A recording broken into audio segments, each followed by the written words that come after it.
देखिए ये जो हाथी है कितनी चतुराई से तार को चेक कर रही है, करंट है कि नहीं। चतुराई क्या बेवकूफी है। अगर होता तो इसे उलट के रख देता। खैर, इसकी किस्मत, इसमें करंट नहीं है।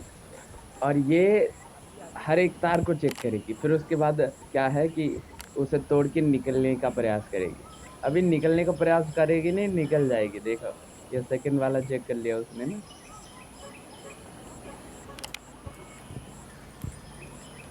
वो तोड़ने चेक कर लिया ना, अब तोड़ गई, तोड़ गई। अब ये निकल गई। ये देखो, भागी यहाँ से।